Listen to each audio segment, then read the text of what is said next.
Glad to see you here. Glad to have you here. Blessed to have you here.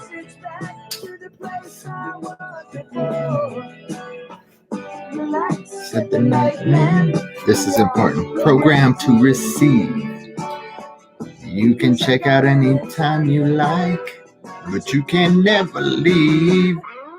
See, the powers and principalities, the rulers of this dark age, the archonic beings, the archonic structure that's built is meant to keep you trapped in and locked here. Programmed to receive their doctrines, programmed to receive their installations, their overlays, their soul traps. All these things are very real, family, and we got to be aware of them. That there is a creator, that there is a God, that there is a source greater than us, but we continually look outside of ourselves for that source, and we have to understand. Glad to have you, Becky, right? A girl with no name, Spooner, and Gospel Rangers. Blessed to have you here, man. Just love your insight. I'm doing DMT next weekend. Whoa. We'll talk about DMT, man. We'll definitely talk about that. I don't know if we'll touch on that in today's video. Today's video, I want to touch on these soul traps, and one of these soul traps is having a lack of gratitude, right? Just being ungrateful for everything, and it can start really small. It can actually start in a way that there is something really huge that happens, right? That would seem worthy of being upset about. But in getting into those kind of emotions, again, keeping in the frame of mind that everything in this realm is energy and it's expressed through motion. And so that's emotion. And being trapped in some of these emotions can move us, put us in motion in directions that we don't necessarily want to go. And especially like the emotion of anger, or again, that lack of gratitude, being ungrateful for the things that we have around us, right? It happens really easy.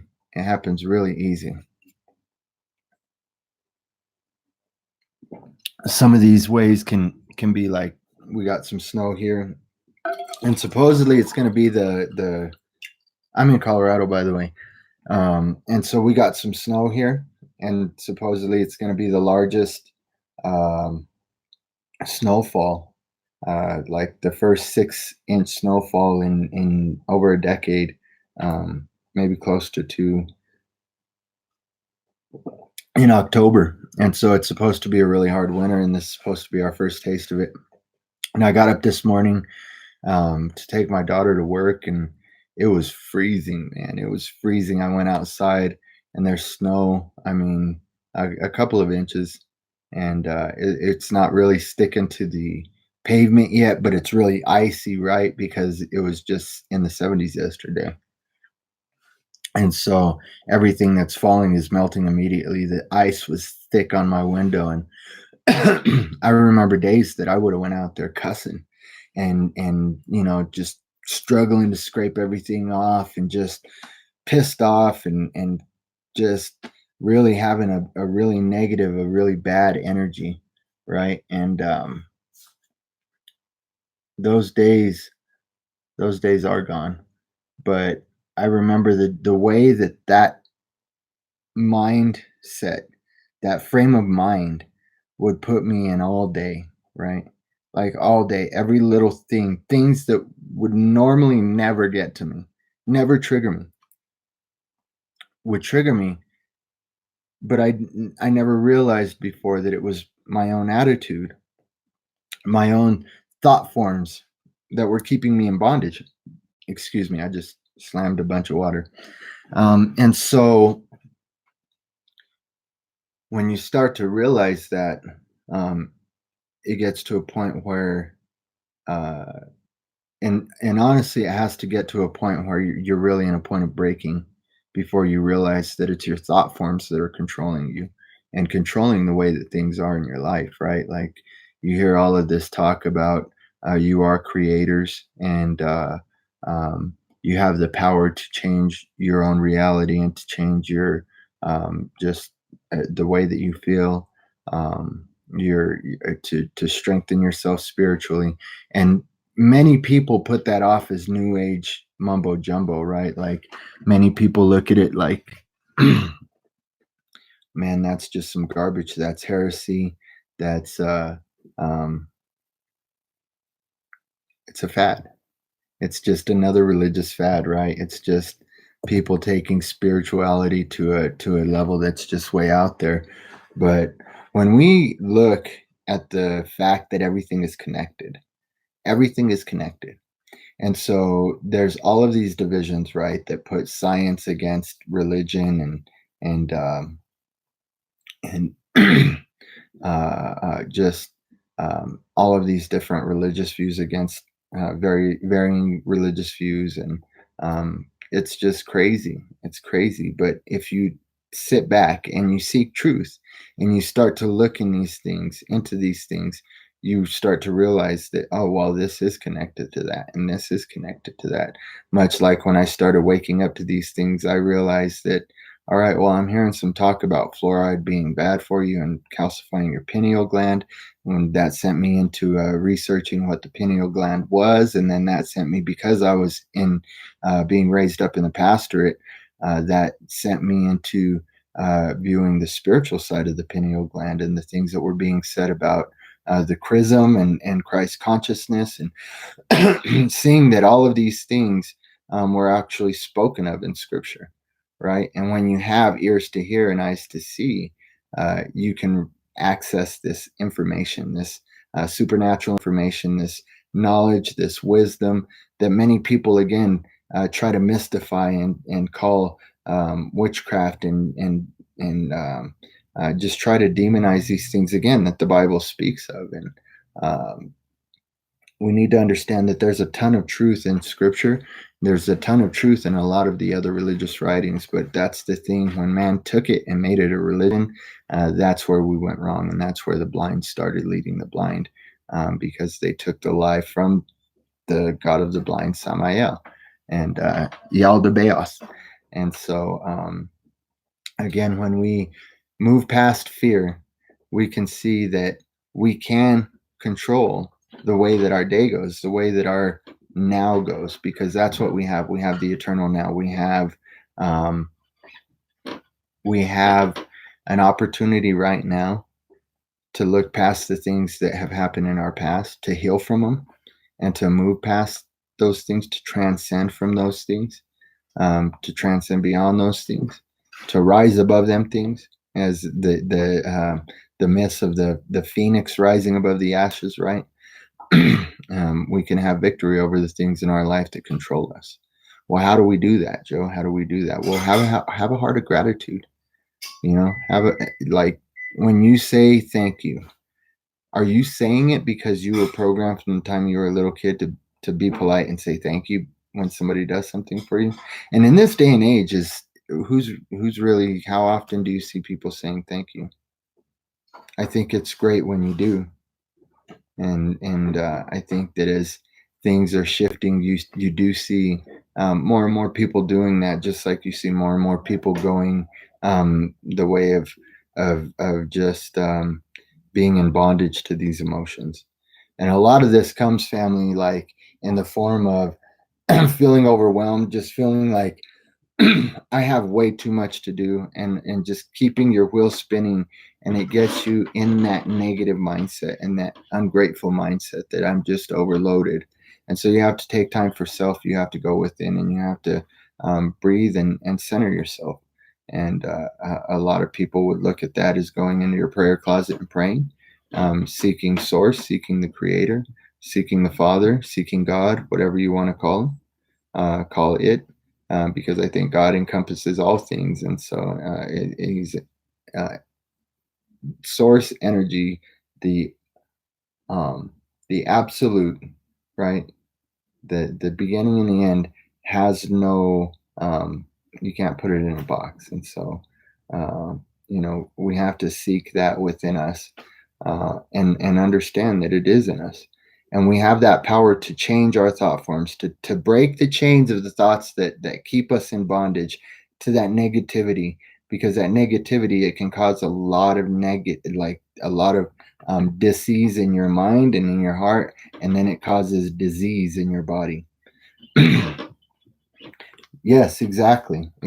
Because here's the thing, beyond earth knowledge. One of the things that I used to always say when I was being raised up in the pastorate is that, um, man, and this is true, but there's also a lie in it. So we need to understand that there's a truth and a lie in this realm of duality, and we're going to get a little bit deeper into how this realm of duality actually works, of dielectric magnetism, and but that's for another video. Right now I want to focus on how we change our heart and how we change our mind, and how we do that is actually meaning it. When you say thank you, actually mean it. Have it come from a place of true gratitude, that you really, take just 30 seconds to think about what that person did, took their time out of their day, um, even to smile at you, or to wave, or to hold a door, or whatever. If you think about it, smile, be grateful, say thank you, and truly mean it, right? It means that, neuroscientists have found that if you really feel if you really feel gratitude when you say thank you, when you're expressing gratitude, that you'll be happier and you'll be healthier. Because here's the thing again, a lot of things happen chemically. When you're angry, when you're stressed, stress causes the production of a hormone called cortisol. And this chemical, actually, it's not a hormone, it's a chemical that your body produces when you're stressed. And of course, when you're angry, you're stressed. When you're ungrateful, you're stressed. When you're frustrated, you're stressed. And so all of these, what we deem as negative emotions, produce a negative effect on the body. And this cortisol can cause cancer. It can cause heart problems. It can cause a lot of problems with your body, right? That's actually a huge help. I love your input, beyond earth knowledge, because that's something that helps me a lot to continue on my path of being centered and balanced, just to look at things from a third person perspective, to step outside of my shoes and look at everything as a whole. And it's really strange, because that happened with a near death experience that I had. Um, in 2010. That's how I saw a couple of things before I woke up, was from up outside of everything, and seeing it from above, kind of outside of the whole situation. And so now, that's kind of how the creators used that experience to help me find balance in my life, um, and to just remain on this path of truth. Because these thoughts of negativity, and these thoughts and these emotions, that can cause that depression, and it can knock you off of that path of truth. It really can, because it gets hard. Here's what it is. You literally are coming to a death experience when you have an awakening, when you experience that everything around you is a lie, and that you actually have to do some research, and find out what the truth is. And when you find out the truth about this and about that, it can be crushing, and it can seem like you're losing everything, right? It's taking everything away from you, your belief systems, all the things that you were taught growing up. But here's the thing, the experience that we're having as source, fragmented out into individuals, um, it's for a reason, and it's for a purpose. And so we should be grateful for all the things that happen in our lives, and look at these things that can trigger us as learning experiences. And instead of reacting to them, we can sit back, breathe, find that balance, look at them from that third person perspective, and see, what is it really worth? What is this really worth? Pick your battles, family. Pick your battles. Because even, I'm not saying that this is the thing. It can seem like that means like shove your emotions down. Your emotions don't matter. No, your emotions matter. Energy and motion is going to put your emotions somewhere. So you have to take those energies that are coming your way in those emotions and allow them to pass, feel them and allow them to pass. And when you react, it puts other things in motions. Yes, observe, be a passerby. Exactly. When you observe these things and you don't allow the analytical side of your brain, the left brain, to overanalyze these things and put your emotions in a rage, right? To get you into a rage or even into a downward swing of depression and feeling like you're unworthy. And a lot of these things, again, are meant to keep you receiving the lie. We are meant to receive. You can check out anytime, but you can never leave. And it's this soul trap matrix system.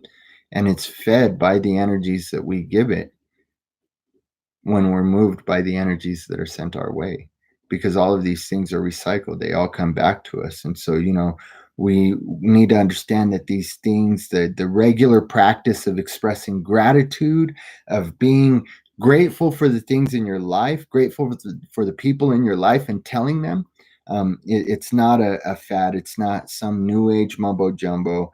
It's an actual facet of the human condition that reaps a great deal of benefits to those who truly mean it. When you mean these things, right? So psychologists in this article in Daily Health Post, it reads this way: that psychologist Dr. Robert Emmons of the University of California at Davis and Dr. Michael McCullough of the University of Miami published a study in 2015 that looked at the physical outcomes of practicing gratitude.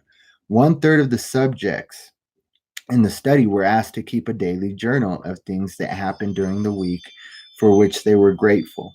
Another third was asked to write down daily irritations or events that had displeased them.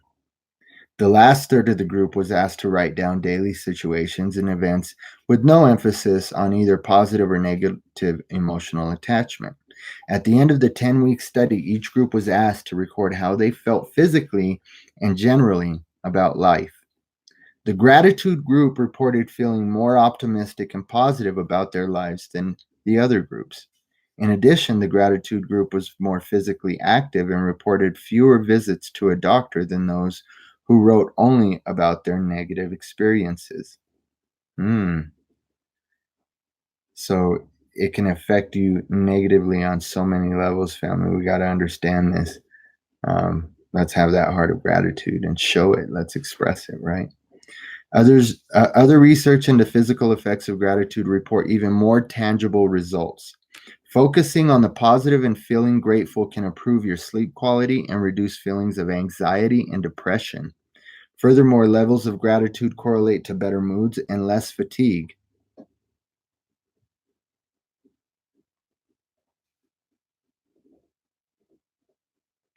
Sorry, my page reloaded. And inflammation, reducing the risk of heart failure, even for those who are susceptible. And so even if you're susceptible to some of these diseases, it decreases the risk of these things in your life when you have that spirit of ease, man. When you can relax and have gratitude, be in love with this realm, no matter if it's a projection or not. Don't love it for what it is. Love it for the lessons that it produces, because we learn to fall into a deeper love, that agape love. It goes beyond the erotic love or the phileo love, the love of a brother. And so this is a much deeper love, and that heart of gratitude can move you into that place of love, move you into that green vibration of the heart chakra. Just simply be in the eternal now, is beyond earth knowledge, said just simply be. And we need to understand how that affects, how the eternal now affects what we call the future and what we view as the past. Gospel Ranger says separation is the cause of all suffering. Separation is the belief in separation from God and creation.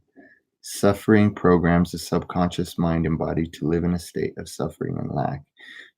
I agree 100%. Separation is the belief in separation from God and creation. And we have to understand that everything is connected. I think that that's beautifully put. And, that's something that we do need to consider is that, man, when we separate ourselves from God and start to make archetypes, that's when we make idols for ourselves and we start to form this outward God that conforms to our beliefs or to the doctrines that we've been programmed to receive to keep us trapped here so that we can't ascend as Christ did, right? Like understand the speaking of ascension in scripture is available to each and every one of us. That's what Christ came to do, to set the captives free, to tell us how to escape this matrix. Like this is a school for us. We're here to learn. We're here to learn about time and death and even loss and sorrow. We're here to experience because understanding that we each have a black hole within us and a universe within us, and that's the center and the balance, and that's where it says that you have your own kingdom, right? And how are you managing that kingdom? Are you allowing that dark matter to the what we view as negative to take over in the polarity, or are you going to allow that positive to toss you this way and toss you that way? Or do you desire to find that balance in the center where truth lies, where source is, right? That still, quiet, small, meek, wonderful, beautiful energy of source, of God, right? He's still.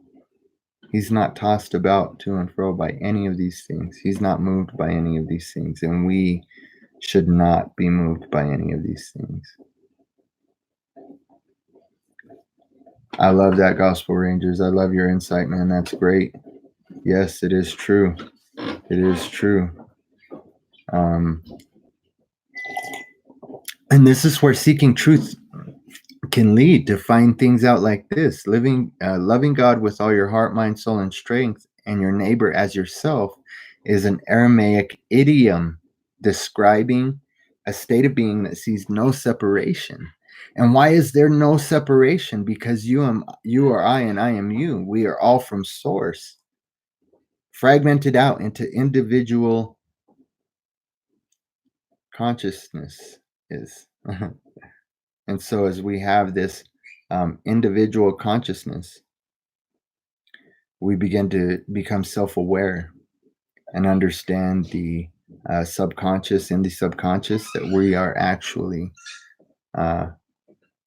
as Christ put it, one with the Father. I am in the Father and the Father is in me. There's no separation. And that means that there's no separation in any of us.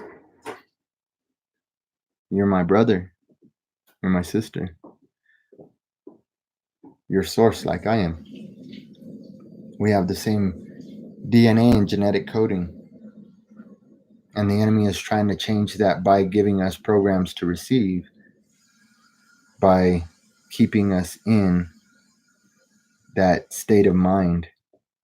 Jim, just keep, Jim, feel free to speak whenever you want to speak, man, because that's wonderful wisdom.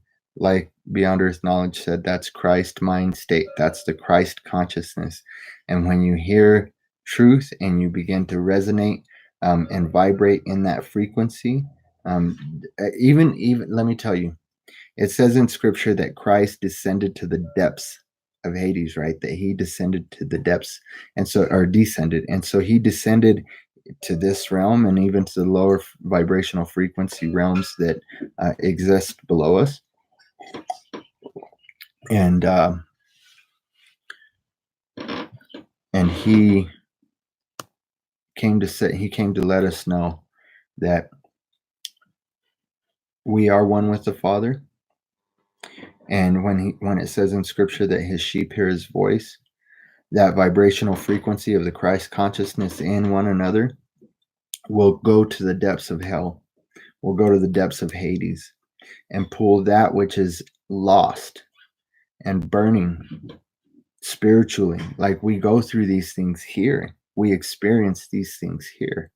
And it is a school so that we learn that there is a lower vibrational frequency. When we leave this realm, are we going to be recycled back in? A lot of people, especially believers, don't want to understand the concept behind, and it's actually very, when you hear it in the spirit, you understand that there is a matrix trap here, a soul trap here, and that's why Christ said, "I came to set the captives free." And so you start to search that, and as you search that, you hear these truths.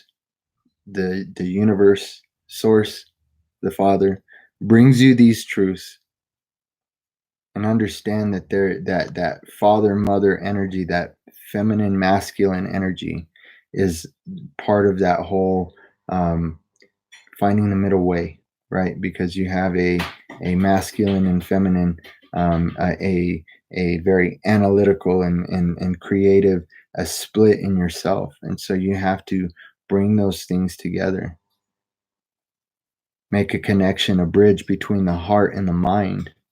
And when you can do that, because the heart has been demonized as well, right? The heart is deceitfully wicked, and who could know it? Well, God can know it, and God is in you. And so you do know your own heart, and your mind speak to each other. And when you get into these states of unthankfulness, ungratefulness, just having that lack of gratitude, being angry, being stressed, it affects you on a physical level, spiritual level, and a mental level. And it can just really lock you into a prison. And so we just, we can keep plugging away at this neuroscience's aspect on these things, and continue to add in what you are hearing from source, because those things will be used to glorify all that is the absolute. And so, gratitude in your brain. The reasons why gratitude is so impactful to health and well-being in the brain. In a neurological experiment conducted by researchers at the University of California at Los Angeles, brain activity was measured using magnetic resonance imaging as subjects were induced to feel gratitude by receiving gifts. The areas of the brain showing increased activity were the anterior cingulate cortex and the medial prefrontal cortex, those associated with moral and social cognition, reward, empathy, and value judgment, right? This led to the conclusion that the emotion of gratitude supports a positive and supportive attitude toward others and a feeling of relief from stressors. So that's the cortisol killer, baby. Gratitude. Have gratitude. Be thankful in all things. In all things, give thanks. How do I do that? How do I do that? Well, you reprogram your mind. You begin to understand that we have been programmed much like a computer, but we are much greater than any supercomputer. We're a type of AI, but all of our wires are hidden. And so, but understand that the force behind the electric force, the energy behind what runs our avatars, what runs these bodies, is source energy. And the way it's all manifested has a lot to do with the way that our mind and our hearts are producing vibrational frequencies. If you haven't watched some of my past content recently talks about that within the past couple of weeks. I've got a lot of content out about how our thoughts really shape our reality, our emotions shape our reality. Go back and watch some of those. They're amazing because it really points to quantum physics and the way that this realm is created, really, and the way that it's manifested. And so it's amazing. Yes. And every idle word will be given an account for. And that's why I used to be in a state of fear, thinking about some of the things that I was teaching in the doctrines that were being pushed in, you know, but then understanding that I didn't know what was clean and unclean at that point. And so I know that there's grace in all these things, and that's how you get through some of these things that hold you back, is you push through with grace and mercy and understanding, overstanding these things.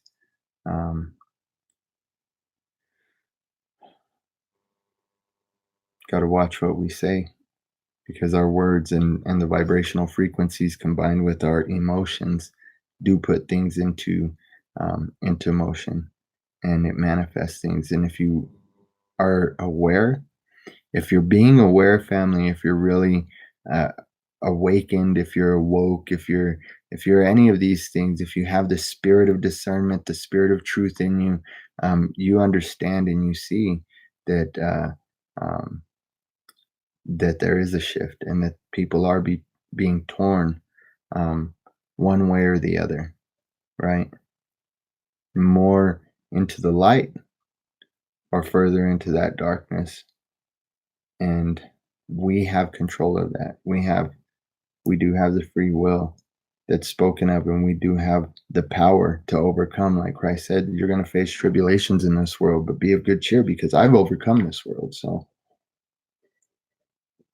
we got to understand that with a heart of gratitude, and um, uh, uh, gratitude in the way of understanding that that person has the same divine spark in them that you do, that the judgments that you cast on that person are actually falling on the shoulders of Christ, and not just that outward man in a flesh suit 2,000 years ago, but on the spirit of Christ, the Christos that's in each and every one of us, that connects us to source. And so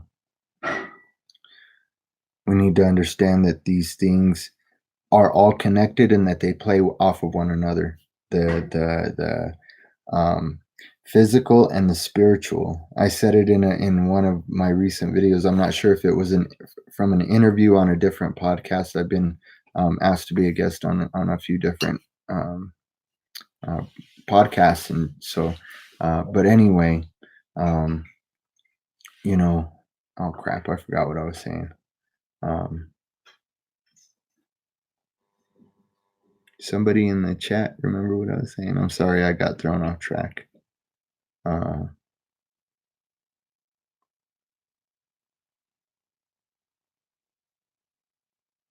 These things fall on Christ.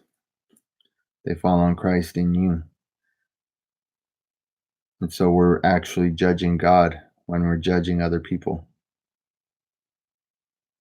I don't know if that's exactly where I was going, but that's where Source put me back at, is that we judge Source, we judge the Creator, we judge God when we judge other people. And in doing so, since we are that spark of divinity, that fragmented piece of Source, we're judging ourselves. And the judgment that we judge with comes back on us. And we can feel it right here in this realm, because when you have that heart of negativity, ungratefulness, and anger, it all gets recycled back to you, and sometimes immediately. Sometimes from outside sources, from somebody on the street flipping you off, or in the grocery store calling you a name. But most often, it recycles right back to us as that same energy, as that negativity, as that frustration, as that anger compounded. Compounded because it's like running through a battery. We are huge batteries. We have a negative and a positive. We have a polarity in us. And those energies just get charged up, charged up. And in the times that we're in, we're told that in the end times, people would become lovers of self, lovers of money, disobedient, all of these things that we see playing out in our world today. And that's not just in the secular realm. It's running rampant in the church. I mean, man, I don't know how many people you see, people left and right getting warned, left and right, left and right. And then you see their ministries falling because they're doing something that they shouldn't be doing. And that is also being revealed now when we see all of these things. If you haven't looked into some of the things, I've been trying to stay away from the doom and gloom, but you can look at the things that are being done with the Vatican. And I believe Pope Francis is actually being looked into again, possibly prosecuted, and for the crimes against children. That it was looked into back in, I don't know where he was at, in Venezuela or Peru. I think he was in Venezuela before he became the Pope, and he was brought up on sex crimes then, and it was all brushed under the rug and swept under the rug, and he was moved on to other areas, and now he's the Pope, and so there was a discovery of a mass grave. There's been many discoveries of recently of mass graves of babies at convents where nuns were being kept as slaves.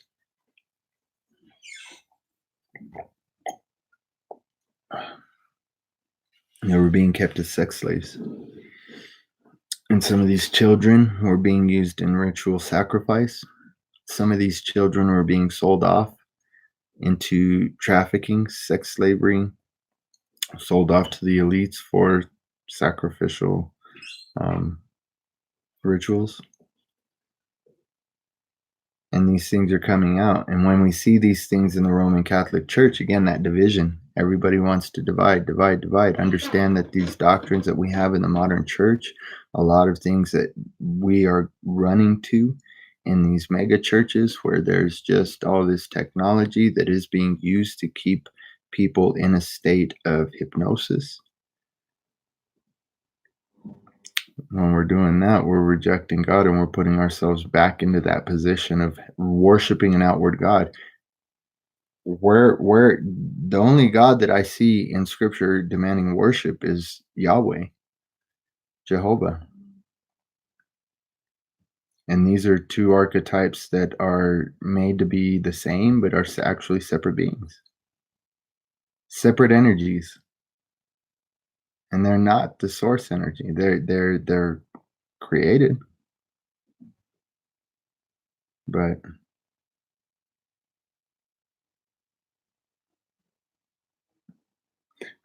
right on the white horse, right on. Well, glad to have you. Synchronicity. I don't think you're here by chance. And so we're just talking about how gratitude can really change us and change our hearts, change our reality, and in doing so, even change our world. Like our physical realm, our it can bring about the new heaven and the new earth that's spoken of in scripture. And so even if you're not a religious person, I welcome you and I invite you, because I am no longer religious either. I've broken free from those things. I'm an apostate according to a brother, a pastor that was giving the description or the Um, yeah, talking about what an apostate is, one who's rejected um, their former religious beliefs or political affiliations. And I've rejected a lot of my former religious beliefs because I found truth. And I found that there's a ton of truth in the scriptures, but yet there is a great deception wrapping that truth in a lie and getting a lot of people to worship this false god, this god of this archetype, right? And so, hey, what's up? Good to see you in the chat. I'm glad you're here, brother. I just got your voicemail, so I'm gonna give you a call, and so thank you for joining. But but yeah, so in knowing that, again, catch some of the previous content because it does talk about how those things correlate, and we do really have the power to create our own reality and to mold and mend and make this reality malleable. And so so gratitude activates the hypothalamus as well as downstream effects on the metabolism, stress, and various behaviors. The hypothalamus is located at the base of the brain and regulates hormones responsible for many crucial functions, such as body temperature, emotional responses, and survival functions like appetite and sleep. One of the neurochemicals associated with parts of the brain affected by gratitude is dopamine, a pleasure hormone. And so you can have bliss, you can have joy that again transcends just a happiness, you know. I know that I said I think it's in the title that it can change your thoughts to happier and healthier thoughts, but it goes even much deeper than that. Like these things um, can bring about an emotional um, vibrational frequency that elevates you spiritually, that helps you receive a greater wisdom and knowledge than what we've been given and indoctrinated with.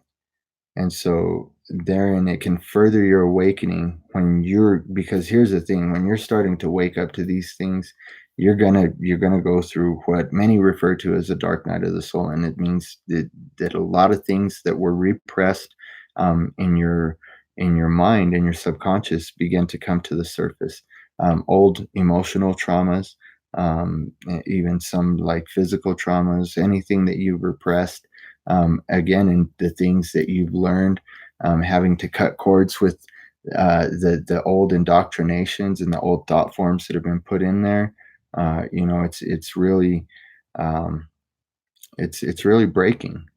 And so this right here can really just help you move through those things in that state of bliss and in that state of joy, in that with that heart of joy. Um, and so thank you guys for being active in the chat. I will go back and I'll go through all the comments and go through if there's any questions. I'll do my best to answer them. But let's keep moving forward with this article. The positive influence of gratitude on mental health continues past a particular event if the emotion is relived. A simple gratitude writing intervention was associated with significantly greater and lasting neural sensitivity to gratitude. Subjects who participated in gratitude letter writing showed both behavioral increases in gratitude and significantly greater neuromodulation by gratitude in the medial prefrontal cortex 3 months later. In fact, this lasting effect is psychologically protective. In adolescence, feelings of gratitude have shown an inverse correlation with bullying, victimization, and suicide risk. Gratitude affects brain function on a chemical level, and its practice promotes feelings of self worth and compassion for others. And so, again, as we begin to receive these things, as these things begin to wash over us, it begins to rewire and reprogram our brains. Neurologically, our neurological pathways are rewired. and puts us in a greater state of that gratitude. And it's just a cycle, just like energy of love. Thank you for joining. uh Energy of Love 444. Thank you for joining. Much love to you. Blessings of wholeness and balanced vibrations. And namaste. I welcome you to the Walk in Wisdom channel. And I just I appreciate and I value your presence. So thank you very much, and thank you for saying hi in the chat. That always warms my heart when a viewer wants to jump up and say hi, jump on and say hi, and be active. And so. Um, So we need to understand that these things, as we fix our mind on all these things that are true and noble and praiseworthy, it changes our hearts and helps us to remain in that place of gratitude that has tremendous health effects for us.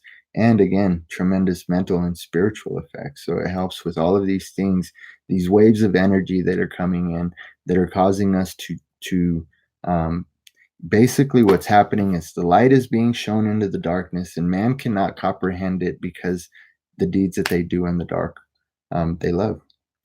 And so it is very it's scientific, it's metaphysical, there's it's allegorical, it's I mean, just metaphorical. There's all so much that so many people are losing and missing in, not just in the scriptures of the Holy Bible, but of all of these holy scriptural writings, especially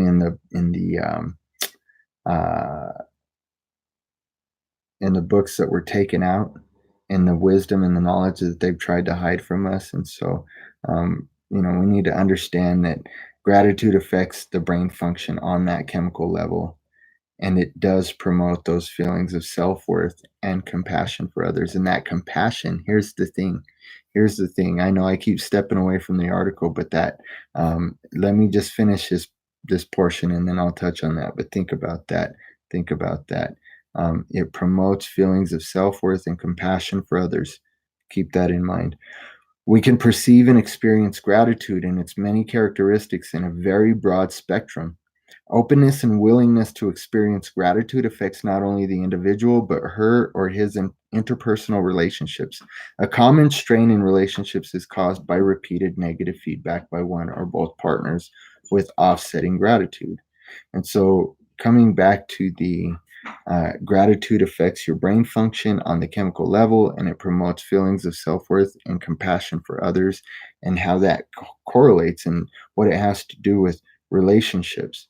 Um, Both intimate relationships in intimate relationships um, between partners, and relationships on a broader spectrum. I mean, all of these things are affected, right? And the way that practicing and promoting the feelings of self-worth and compassion for others do raise your vibrational frequencies that you emit through your torus field that you have around your head and your heart. You are this huge ball of energy, and so it sets you in that frequency of of love.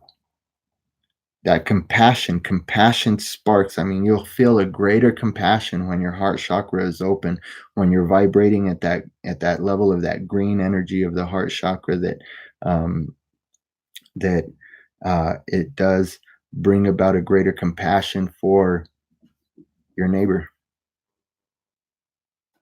for yourself,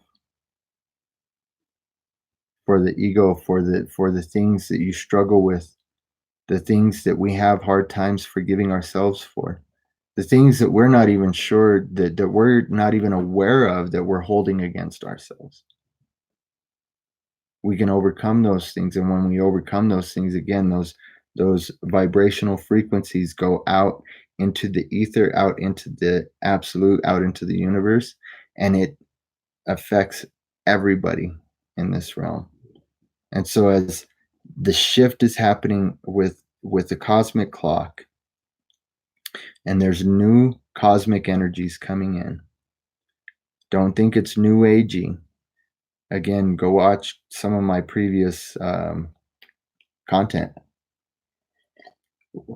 And we'll be covering more about the um, astrological side, the astrotheological side of these things, and how these things do correlate with scriptures, and they've all been demonized, but it's to keep people blind, right? Christ said you can discern the weather, but you can't discern the signs of the time. Look up, and look up, like the sky is glowing, funky colors, purple, red, and it's all being propagated as this fear, fear, fear, fear, fear. The poles are shifting. There's going to be these catastrophic events, and the earth is going to be torn apart. And you know what? Even if these things happen, even if there are these catastrophes, it says in scripture that there would be wars and rumors of wars. That's been happening for years. Look at the things that have been happening with the volcanoes and the earthquakes and the hurricanes, and all of these things are being produced by man, by technology. Many of them are, and it's perturbing the earth. It's perturbing Gaia. It's perturbing that which birthed us all into creation, into this realm, into the physical realm. And so we got to understand that as the earth has a torus field, that same energy, it's spiking, and it's purging out a lot of these negative lower vibrational frequencies, and that is where the split comes from 3D earth to 5D Terra earth. And so we need to understand that there is a split happening, and our heart placement, our thought placement, the things that we're willing to fix our minds on and our hearts on and to speak on with a great emotion, we have to be very aware of, because as we speak, so it will be. You're more powerful than you think. You might hate me if I tell you you're a magician, but you do magic every day in the language that you speak. I'll be doing another language video. I think that's my most recent video that I did was on language, and I'll be doing another one. How we languish in the language. How it's used against us to create the things that we feel trapped in. And so allow that compassion for others to rise when you start feeling it. Don't shove it down. Don't explain it away.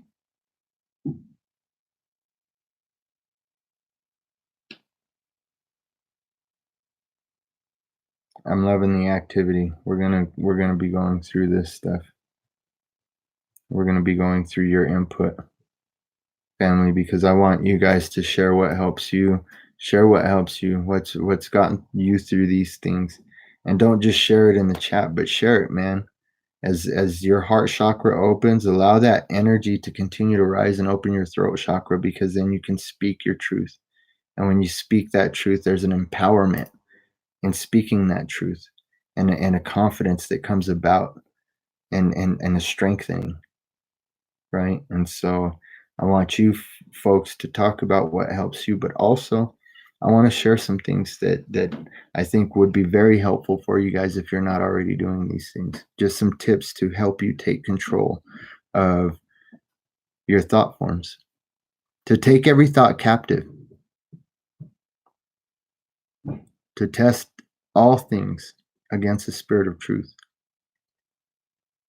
that it would help you remain in that place of gratitude, of thankfulness, of compassion, of self-worth, family. Self-worth, that's one of the biggest traps in religion, is it just pulls you away, puts you in this mindset of oh man, I was born in original sin. I'm just this worthless sinner that's not worthy of anything, and I need to grovel for mercy. And look at the place that puts you in, the place that puts God in. If God is in you, if you have source in you, if you are becoming the Christ, and you're still groveling and pleading and just pleading for mercy, please. No, man. Get up off them knees, family. Quit worshiping and quit pleading and quit groveling. Quit expecting some outward source to come and and make you whole, because you are already whole. You are already whole. And that which you feel is missing is, it's only being hidden for a time. And that time to find those things are now. Yes, already within you. The Christos is already within you, but the way that he rises is just like he spent those 3 days in the earth, right? And then he rose. In order for the Christos to rise in us, we have to die. We have to die to self. No, we don't have to die physically. We have to die to self. We have to die to self. We have to die to those emotions that would drive us further and deeper into that lower vibrational frequency that we would call hell.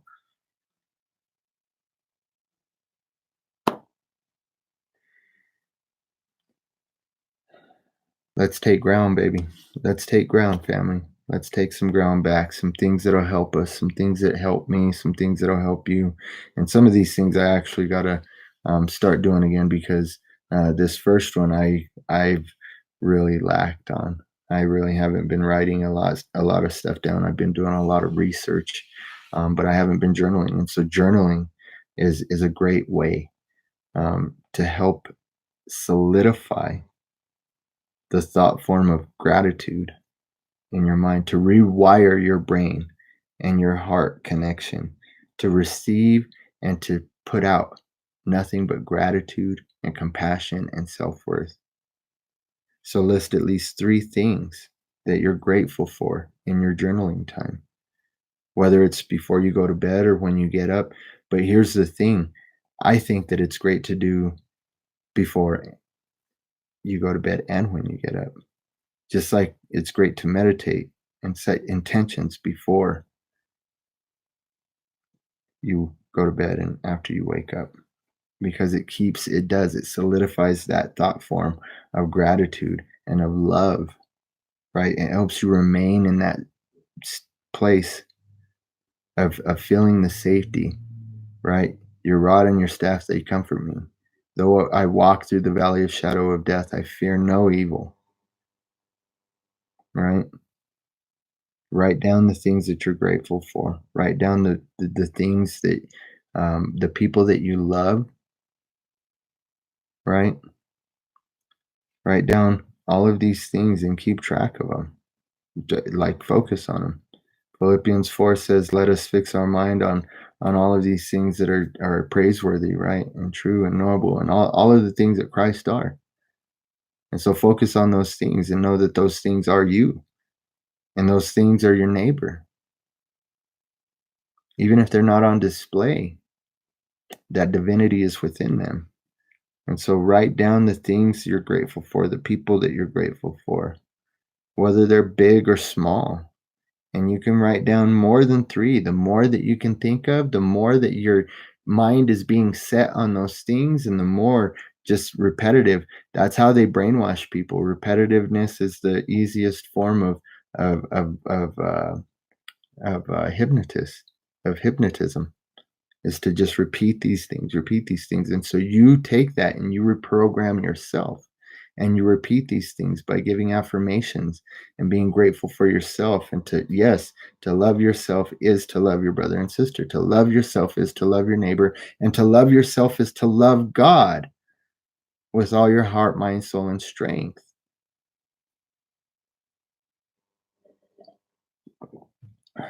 And so do these things, family, in the morning and in the evening. Journal these things the more that you can.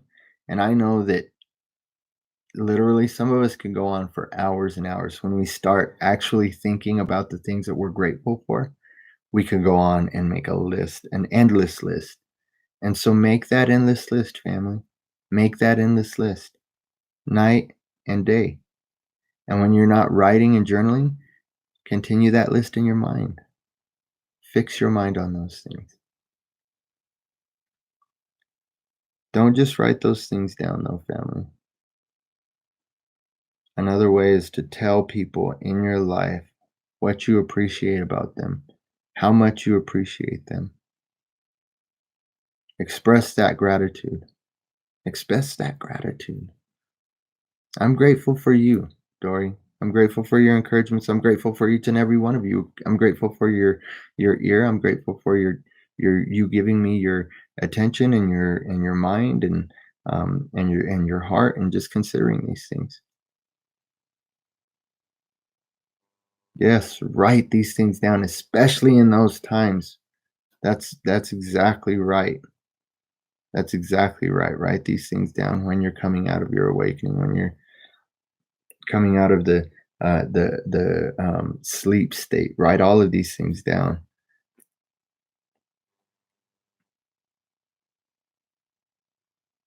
And so write them down, express your gratitude.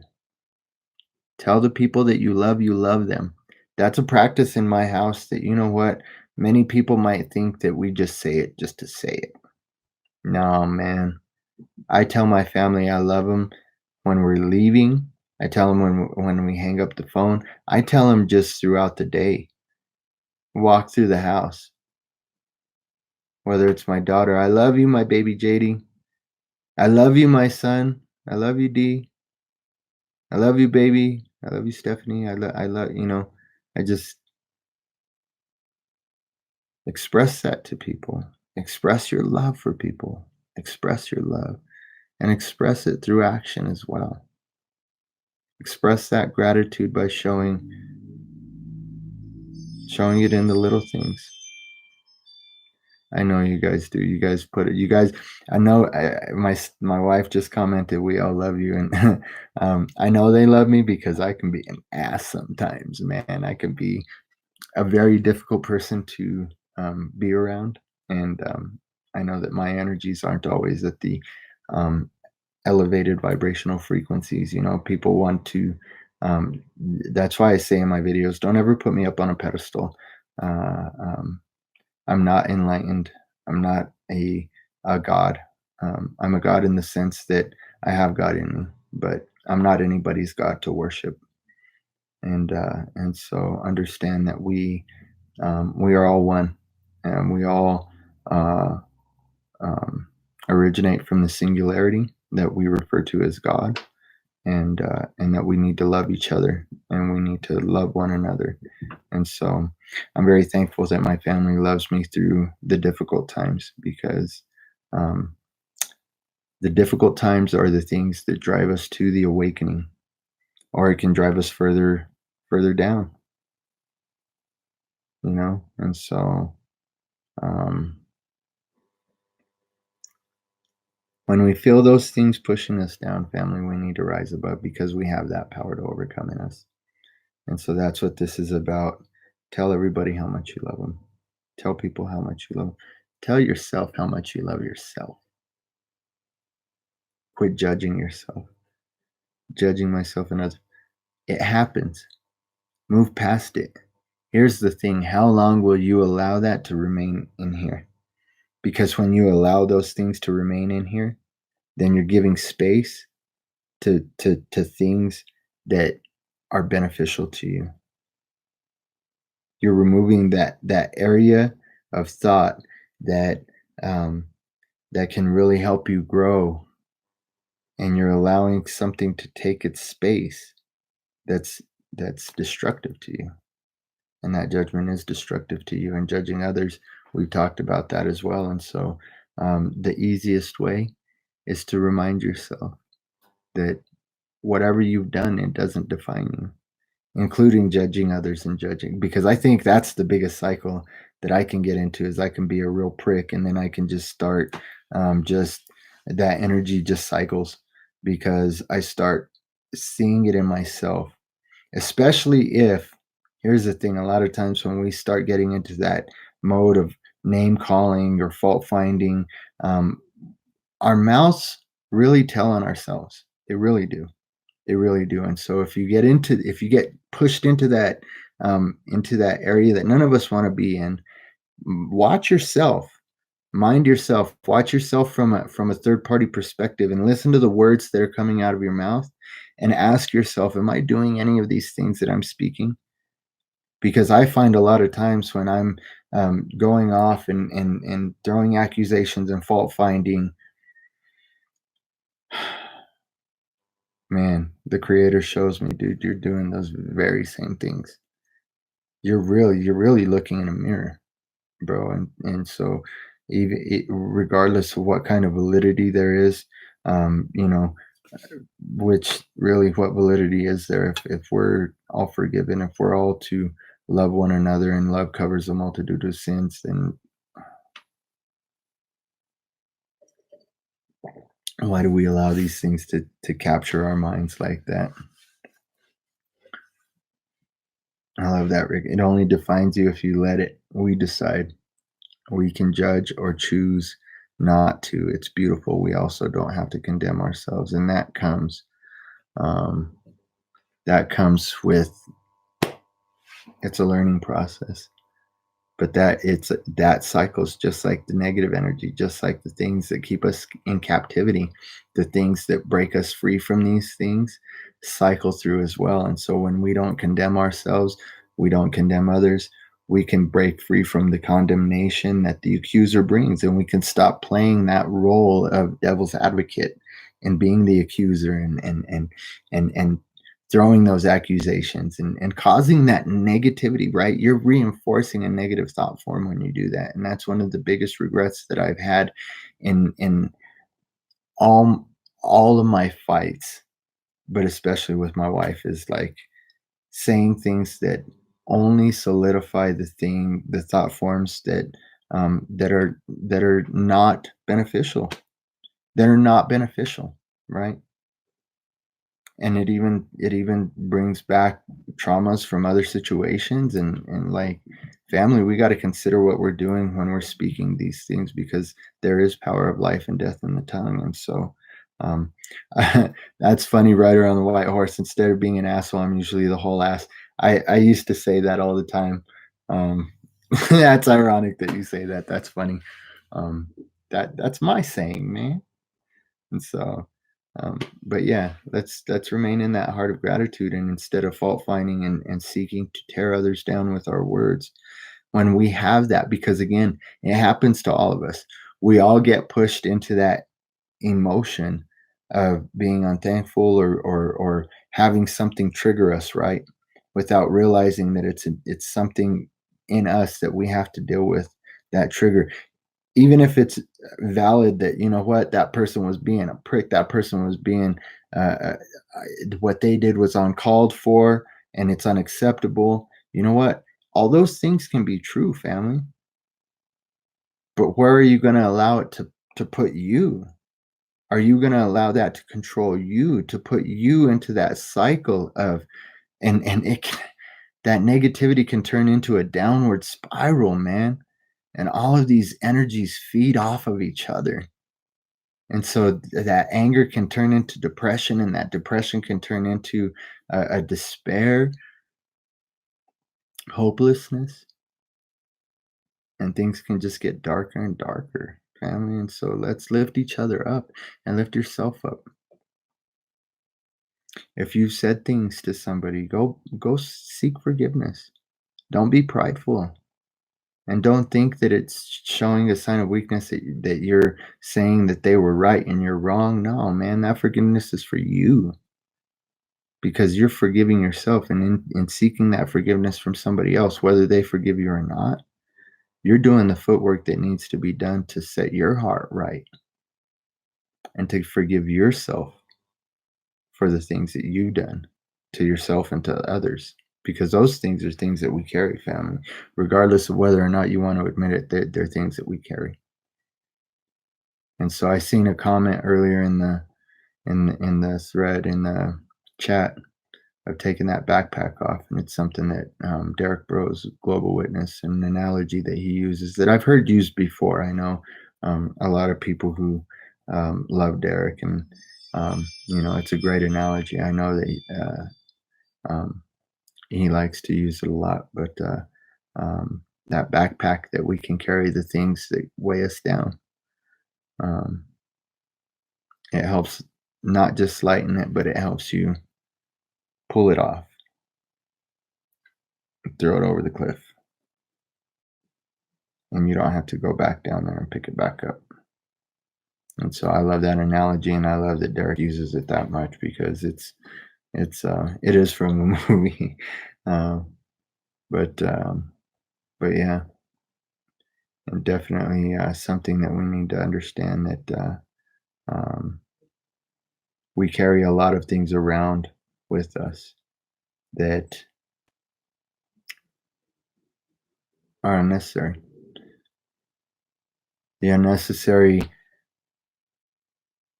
garbage that we carry around can weigh us down and hinder us from running our race and encouraging one another, strengthening one another, bear one another's burdens, walk in love, bearing the fruits of the Spirit, right? Joy, peace, love, gentleness, kindness. And so we not only need to express these things to other people, but we need to express these things to ourselves. Do some mirror work, family. It's a great type of meditation to go into the mirror, because one thing, and we'll do a show about this.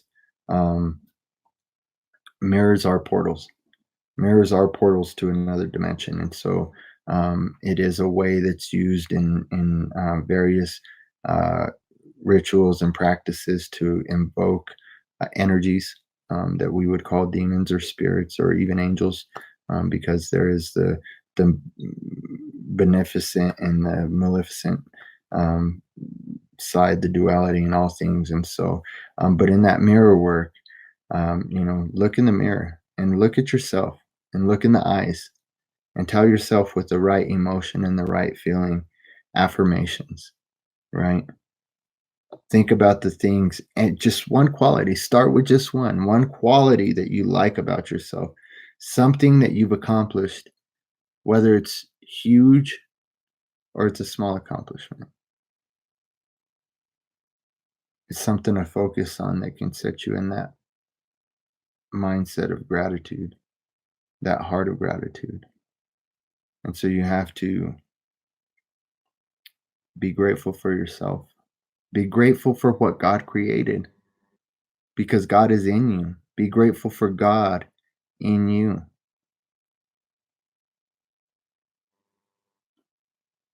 We can't continue to harbor all of the things that just put us in a mindset of ungratefulness, family. We're killing ourselves. We're killing the people around us that we love. When we're in that constant state of distress, our bodies wrapped up and twisted, not able to function right, the dis-ease in our hearts and mind causing disease in our bodies.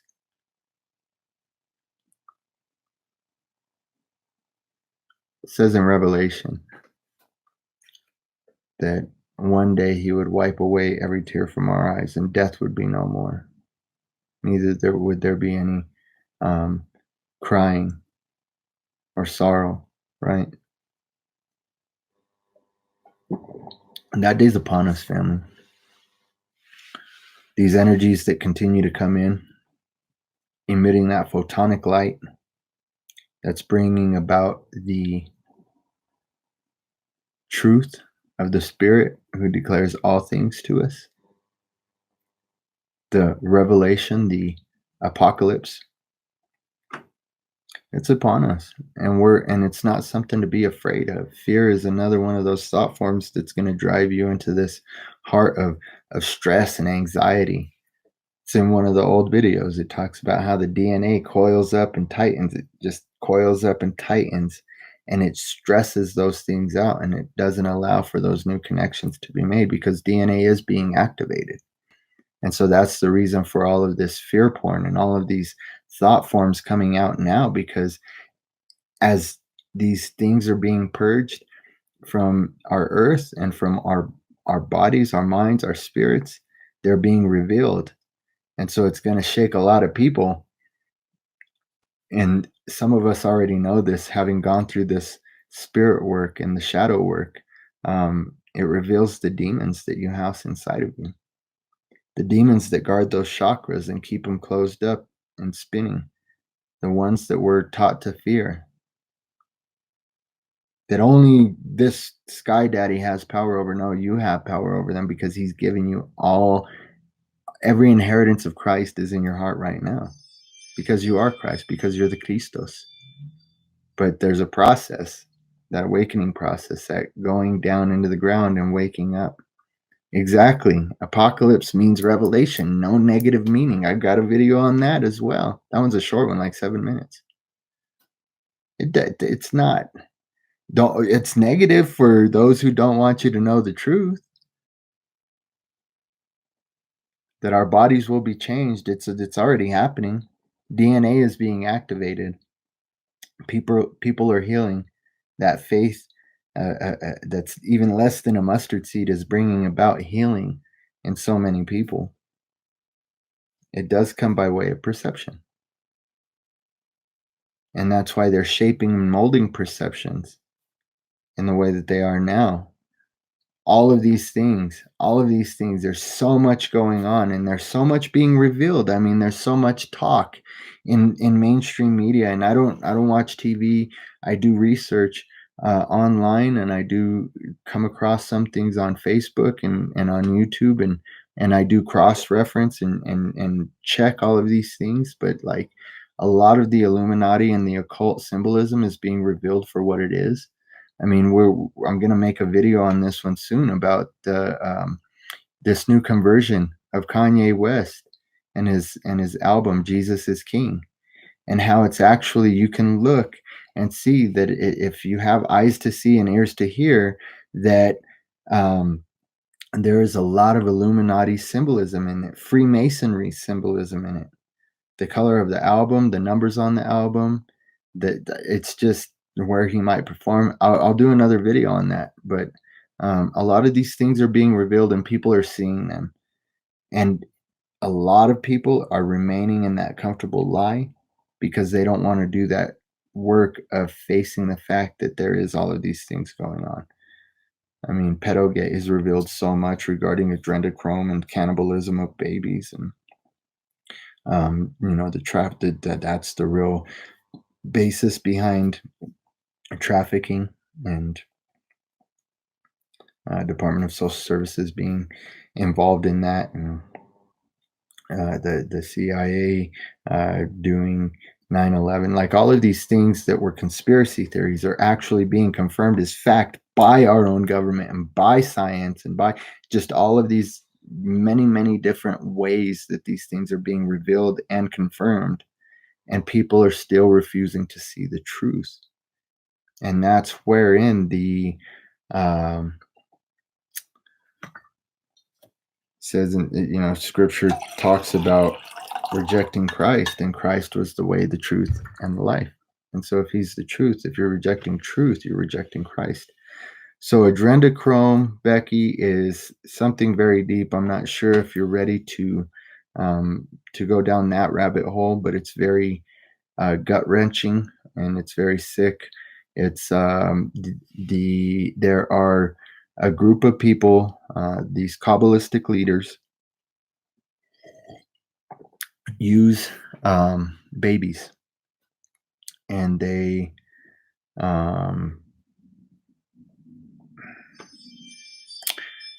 the reason why some of these people torture babies in these satanic rituals is it produces adrenaline in the blood.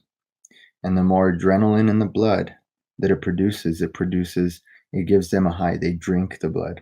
And so they torture these children. It produces the adrenochrome in the blood. And then they bloodlet the children. They drain them of their blood. They do rituals, sacrifices. There's some that I've heard of, children that are actually forced to participate in these sacrifices, and being forced by holding the knife, and then the adult would hold the knife in their hand and They decapitate these kids and drain their blood and drink their blood, and it gives them a high. And when they get on this high, they again, it's a high that it's a false enlightenment. It's a false like a lot. There's a lot that has to do with um, yes, the children do release it in higher doses. That's why the younger they can get the kids, the more the better it is for them in their view, you know. But it's something that's produced in the mind, like the DMT and the various other chemicals that the chrism, all of these things that your pituitary gland and your pineal gland produce. That the fluid that goes up and down your spine. That's um, once they get this high, this false enlightenment, this false anointing is what it is, then they take it even further and they'll eat the pineal gland and they'll eat the pituitary gland. And that's called, they believe they achieve what's called hyperpituitarism and hyperpinealism. And so they believe that they achieve a God state when they do these things. And that's why it's in scripture that you shouldn't drink the blood, because the life is in the blood, because there is a life force and a transference of DNA and of actual energetic patterns that are transferred in the blood. And so it's things that, man, a lot of people are not willing to face. And a lot of people, even though they're being made aware of, it's coming out in the apocalypse, it's coming out in the revealing, they're denying it. And so one of the reasons why it's being pressed the way that it has is because you have to receive the truth and the lie. And in order for you to be able to choose, right? And so, but it's also being pushed in the way to keep you in fear and to keep you in that state of unease, and in that, because when you are in that state of unease, when you are just so wrapped up in that, oh my God, this conspiracy theory and that conspiracy theory, oh my God, they're just taking over, oh my God, there's no way, it's too late, it's too late. What is that? What is that? What does that produce in you, family? What does that produce in this world? They're trying to control the narrative, family, and we're not going to let them. You know, I've warned a couple of people already. Take control of your thoughts. Even the people that you think are here to help you, if they are really step out and look in from that third person perspective. Are they trying to shape your perceptions? Are they trying to mold your perceptions? Are they trying to feed you and plant seeds in your psyche, in your mind, to get you to perpetuate this fear and control matrix, to keep people scrambling and looking here and looking there and trying to find the truth in all of these areas when the truth can only be found in yourself? Center. Find that truth in yourself. Find that truth in yourself, family, because it's there. It's there, and there's nothing that anybody can do to keep you from it once you start seeking it with the heart and mindset of any, no matter the cost. No matter the cost. So, family, I want to encourage you in a couple of more ways. Um, when you have time in your prayer closet, when you have some time to do some meditating, breathe deep. Breathe deep. That hacks your vagus nerve. That vagus nerve produces the fear and the fight or flight response, the fear, and it produces those chemicals, the adrenaline, and all of these things that just make you, oh.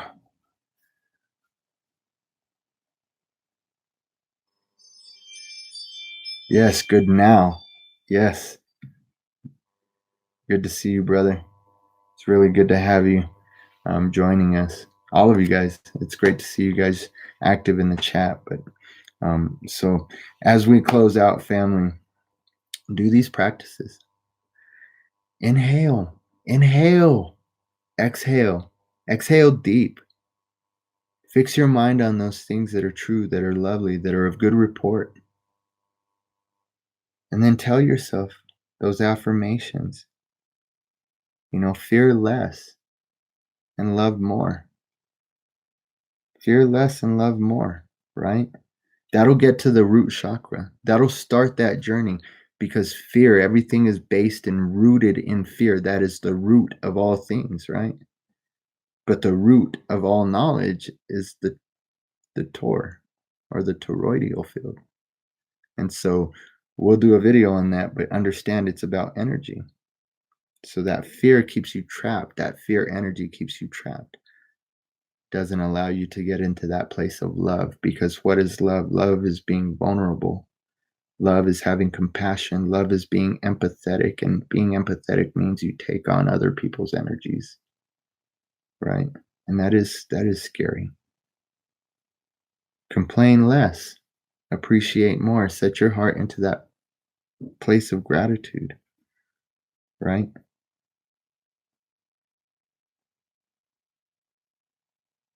And we can move past that um, sacral chakra, our gut, right? That's where we get worried. Our gut starts to get twisted up, and if you don't know, family, your stomach has a lining that's like the same lining that wraps your brain, and so your stomach, your heart, and your brain all communicate through your nervous system, and so all of these things.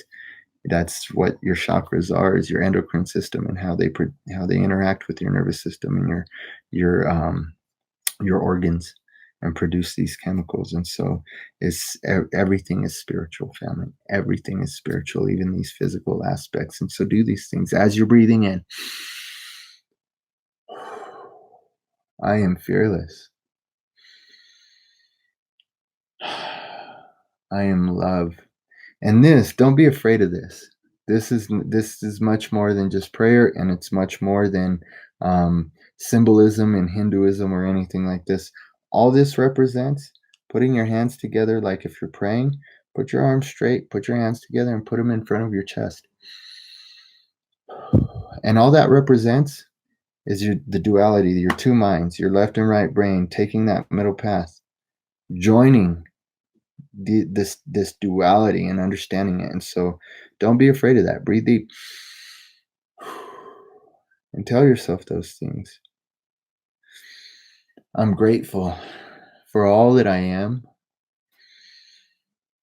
I'm grateful for all that I can be.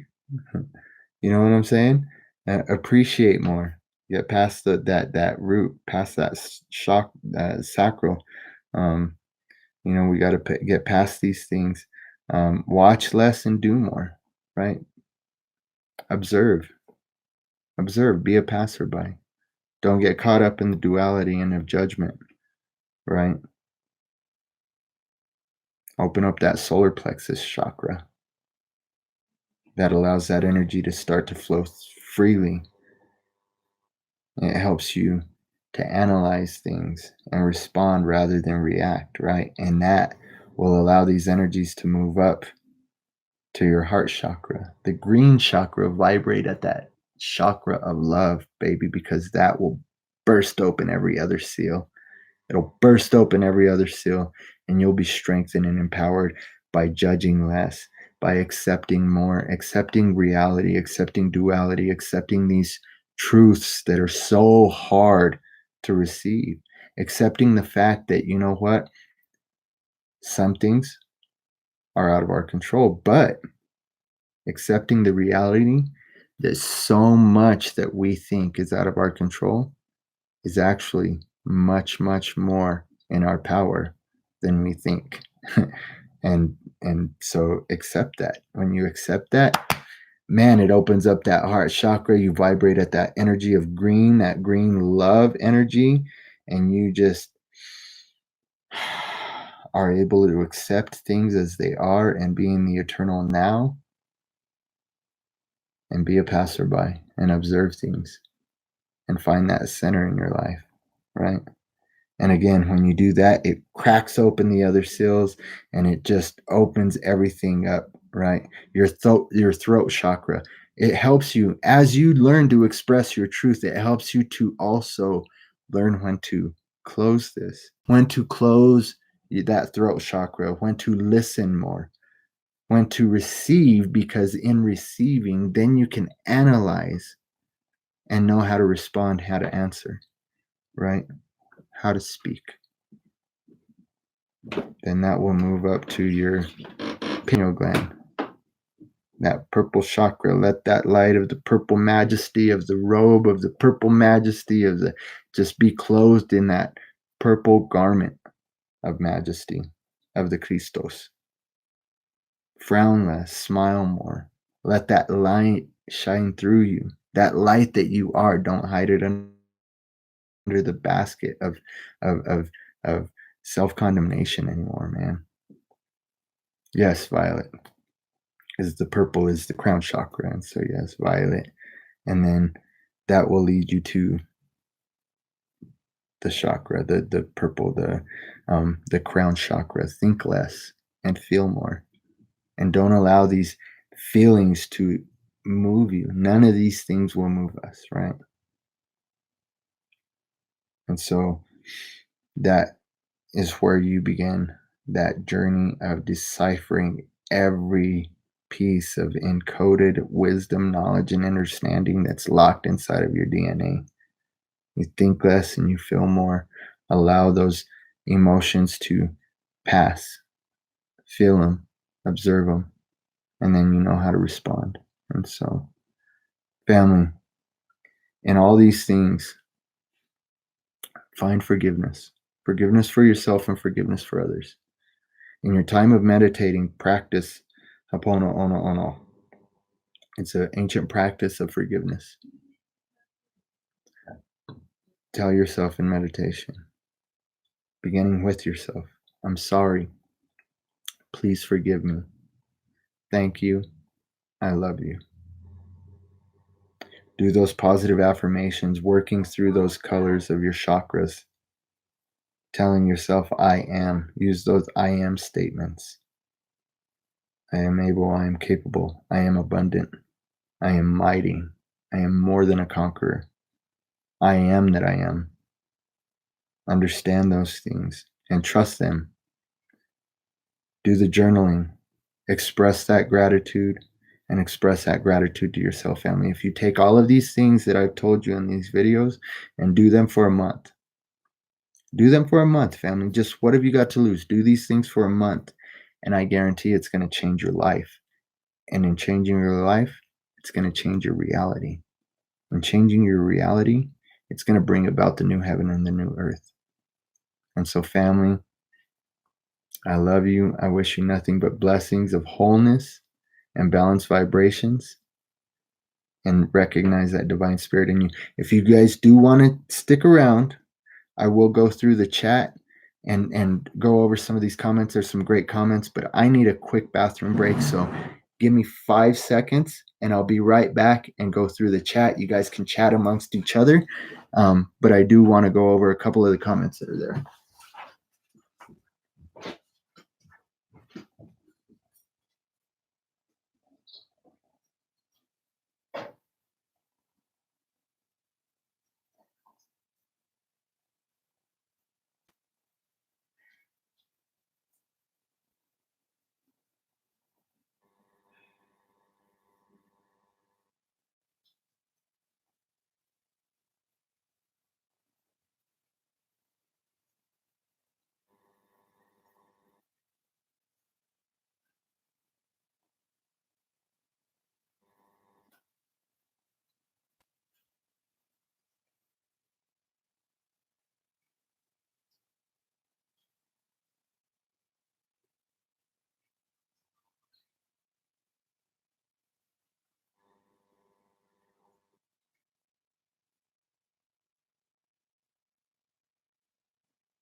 All right, family, I am back. Thank you for being patient. Drank a whole pitcher of water. And I'm all but done with it. And so I needed that break. But yeah, so now we will go over these comments in the chat. I love the fact that you guys have been so active. I love that you guys have been sharing your perspectives. And again, that can be very helpful, not only to the people that are in the chat, but to each other, to yourself. And so Gospel Rangers was in the chat, Freedom Fighter, saw Freedom Grower, Joe Post, everybody saying hi. Gospel Rangers, Jim sharing some scripture. My lovely wife saying hi. Two choices: teach and learn, and they go hand in hand. We are to be both the student and the teacher. That's a difficult thing to grasp, but that's some good wisdom there, Jamie. And so, a lot of hellos, and hello, son. Hello. Stop giving your power away to outside sources. Turn inward. Yes. Yes. Go within. Everything that you need is within yourself. And so, observe, be a passerby.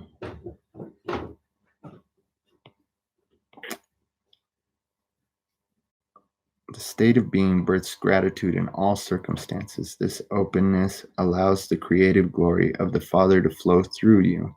This is how the Father is glorified in all. Yes, Jim, that's true.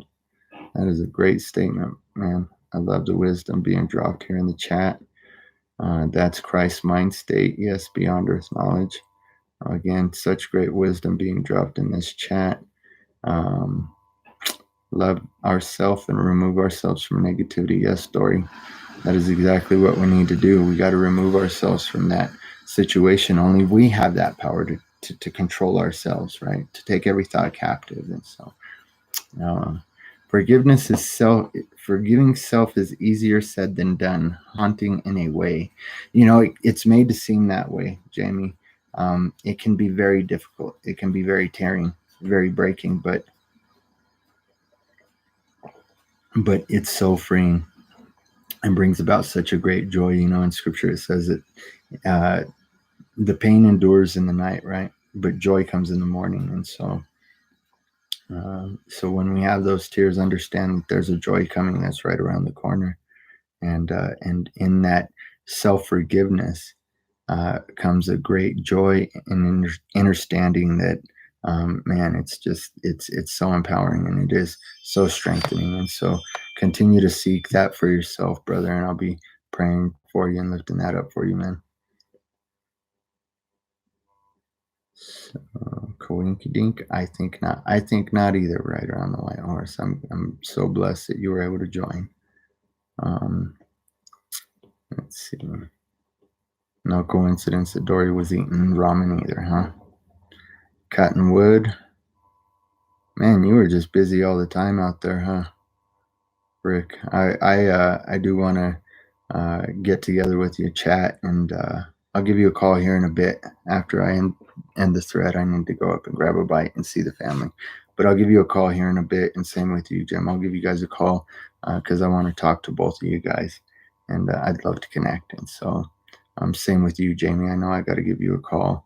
And so there's three of you that I've had on the schedule to call, but again, things get crazy, things get hectic, and I appreciate your patience. And I just want you guys to know I love you, and I will be reaching out soon. And let's see, how deep does the indoctrination go into the rabbit hole we go? Oh, we haven't even begun to scratch the surface, Rider on the White Horse. Watch some of the older content and just continue to watch. Hit the bell for notifications and subscribe if you haven't already, because this hole goes deep. And at the end of it, I want you to understand that what we find is self. And self-realization, learning about the singularity, the absolute, the plomera, is that what it's called? The plomera, the beginning point, source energy. You find that in yourself. You find the creator in yourself. And it's a great, great, great, great journey. And, you know, just don't get caught going down too many offshoots in that rabbit hole, because you can get caught in a lot of dead ends when you're searching outside for the truth. And so allow that rabbit hole to be within. Go within and go deep. Dive as deep as you can. The mind, superego, doesn't want to let go of cognitive dissonance. Energy of love 444. Welcome, wisdom. Much love to you. Much love to you as well. Namaste. Riding on the white horse. As soon as we are willing to take that leap, it's all good after that. Yes, it is. It is. It's all in that. It's all in that fear, man. Just like me and my family went to Mexico a couple of years ago, and we were ziplining. And at one area of the zip line, like you're going through the canopy, right? Ziplining from treetop to treetop, and there's these platforms that at one of the platforms, it's not a zip line. It's not a zip line. It's a huge swing that you got to sit on, and you're way up in the canopy.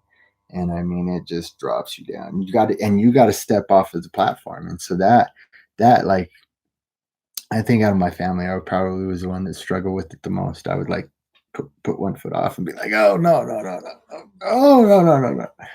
But when I finally stepped off, and I finally ended up having to, like, I stepped off with one foot. I had to lean and just kind of let my other foot drag off because it was kind of scary, man.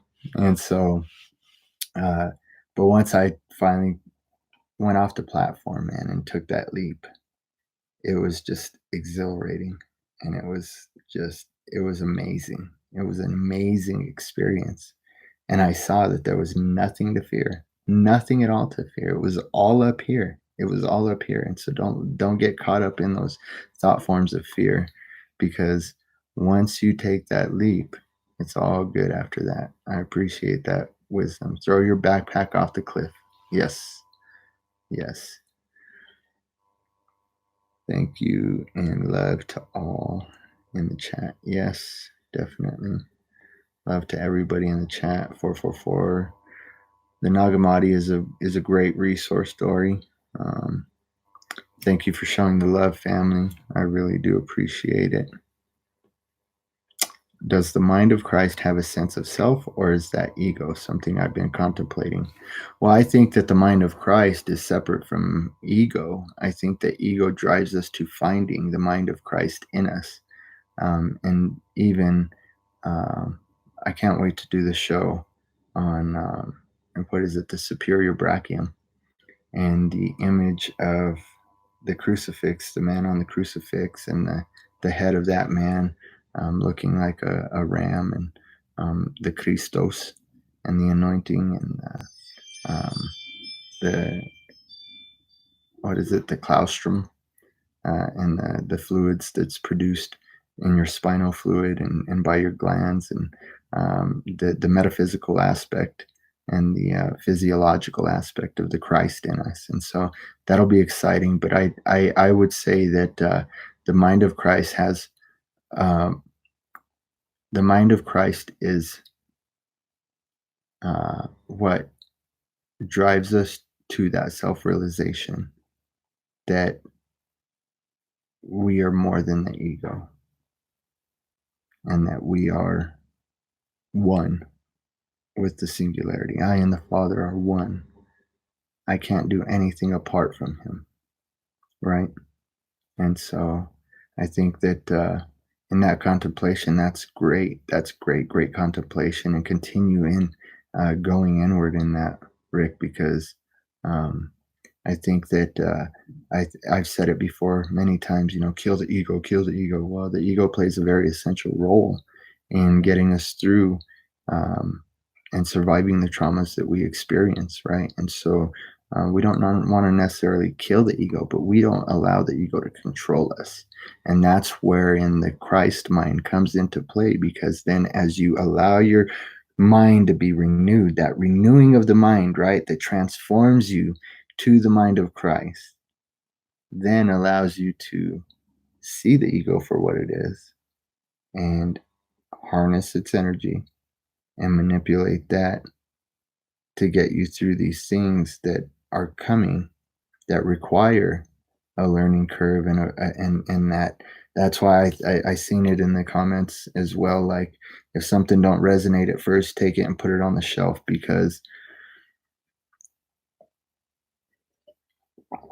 if you're not sure, that might be the ego ready to protect, and not just protect against like you finding truth, but just to protect um, the things that you've learned and that you hold dear to you, especially in religious aspects, right? It protects that, it's protecting you from being hurt, from realizing that those things are a lie, and so, or seeing the lie in them, I should say, because there is a path of truth for everybody, and there is. I've been finding more and more these things that we curse, like religion, and these systems that we see are really used as an energy drain and a suck, a siphon, so to speak, for that energy. And we call it evil and this and that and the other. But what the enemy means for evil, the superior is going to use for good, right? The absolute is going to use for good. And so we need to understand that there is a lesson in all these things.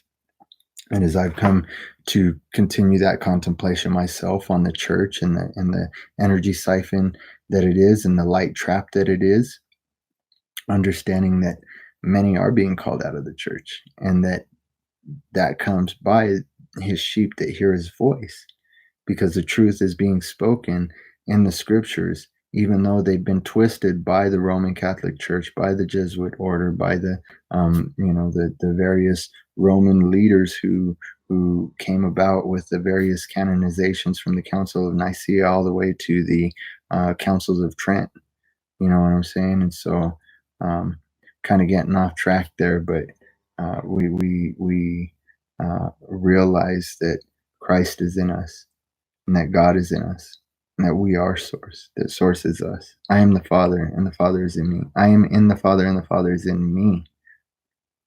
Can't be separate from that. And be empowered by that. Be empowered by the fact that that ego serves a purpose, and that as you come into the knowing of the self-awareness of the absolute in you, you'll know how that's to be used. Sometimes we got to think about it this way, Rick. Sometimes those storms that Christ calmed, if he was God, then um, did he create the storm?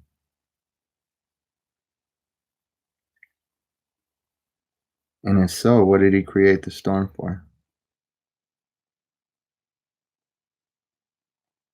Shook the crap out of his apostles, right out of his disciples, tossed them to and fro. But he showed him something in that he had the power to stand up and calm the waves, right?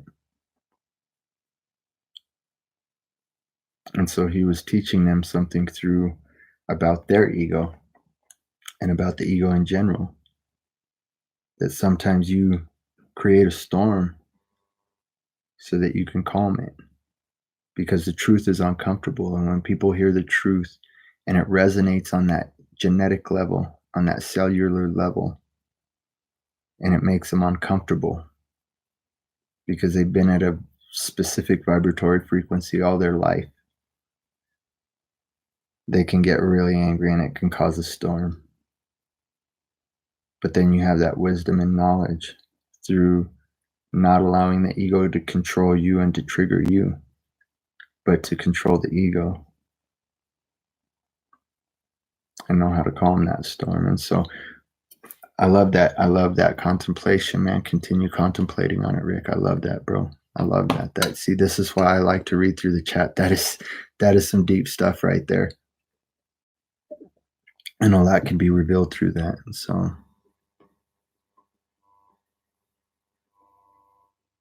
a horse that I don't have yet. I hear your language loud and clear. Your activity is pretty lovable too, bro. I appreciate that. I appreciate that so much, Rider on the White Horse. It's great. That's how we lift one another up, is that we encourage one another and we show gratitude for one another. And so that's how we bear one another's burdens, right? Um, we become a magnet for the frequencies we put out, and the same frequency will manifest in our life. That's the law of attraction. Yes, tune into the station that you want to receive, baby, because if you tune into the wrong station and you're listening to some death metal and that ain't your cup of tea, it's going to make you really uncomfortable, and it's going to make you, and so we're tuned into so many different stations and frequencies on in this realm that are not what we are, that are not, they don't resonate with our true self. And that's why we get into these situations where we're just putting out frequencies that we would, the things that I desire to do, I don't do, and the things that I don't wish I did, that I wish I wouldn't do, I do. Right? It's that problem of the flesh, and so um, tune into the right station. Follow those tips at the end of the video, and they'll help tune you in. They'll help put you in tune, and so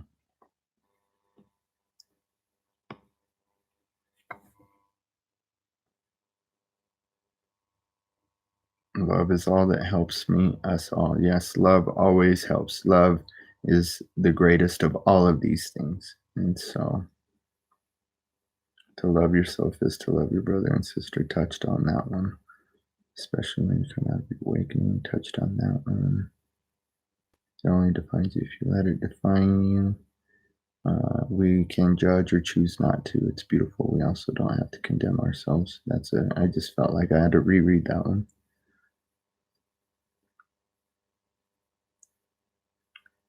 Letting go is a second chance. Is that the name of the movie? Huh. The Adventures of Chris Fable. That's the movie about the backpack. Be accountable and responsible for all choices, whether we make them consciously. Yes, we do have to be accountable and responsible for all of the choices that we make, even if we're not doing it from a place of a conscious effort of trying to cause some kind of strife or division or negative energy or anything. We just have to be accountable and to ourselves and to others, and so whether we do these things consciously or not. And um, so, yes, the veil is being lifted, the apocalypse is happening, and it's not anything to be afraid of. Dimensions are just perceptions. Yes, that's right, Becky. 7 chakras and 7 sins corresponding to them, and beyond earth knowledge there's so much that corresponds to the chakras, the 7 seals, the 7 churches, the 7 trumpets. I mean, there's so much, the 7 sins there. I'm going to do a video on the chakras and another video on the kundalini energy, and so look for some of those. We've got a lot of content, a lot of stuff that I need to put out, that I feel that I need to put out, and I'm just kind of um, going as the universe leads me, as the Creator leads me, as God leads me to do, the power in me, and so. Um, but yes, that's a great observation. 7 chakras and 7 sins corresponding to them, and many people don't understand about demons and diamonds and daemons, and the role, so to speak, that they play. Um, and that'll be a great video. That'll be a great video. If you guys again haven't hit the bell for notifications, and be sure and catch that one. Hopefully we'll get that one in the next week or two. Um, so Jesus has an album. I don't know. I don't think Jesus does. Kanye does. Jesus is King.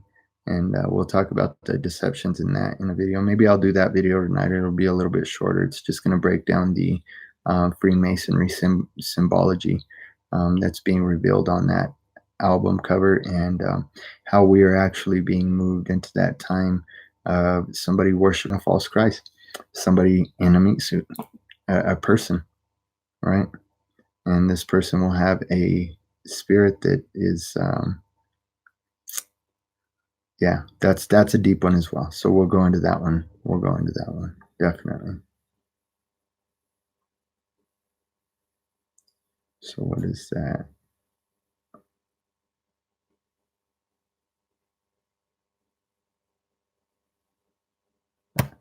Vaccines have them now. Maybe we can make some Trojan horse babies filled with Drano and then swap them out with the real babies. uh, yeah. David Icke once interviewed a woman talking about this long time ago, beyond Earth's knowledge. Yeah, I mean, it's information that's been out there, and a lot of people just aren't ready to receive the fact that these things are really, really true. Like, there's so much in the rabbit hole. And again, even that, in your search for truth, understand that even going down the rabbit hole can be a great diversion from self-awareness. And so the whole point of this is being self-aware and coming to the knowledge of the singularity of the absolute, and the fact that we're fragmented energy balls of the absolute. And so um, of course they are. Yes, yes.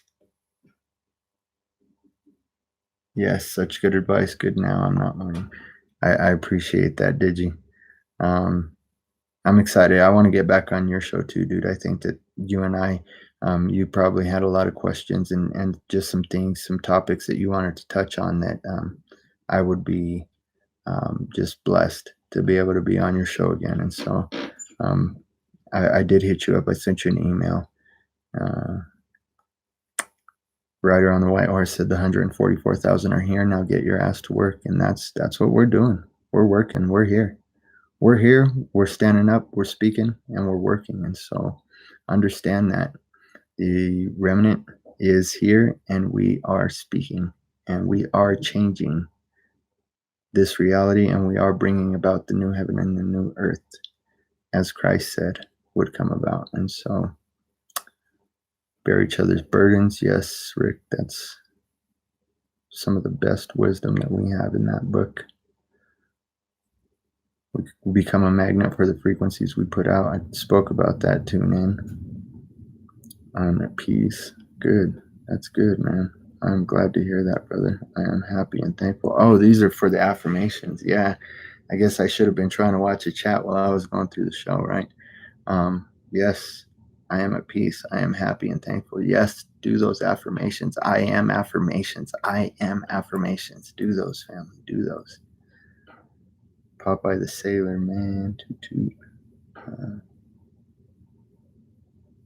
Let's see. All right. Well, I guess we are at the end of them.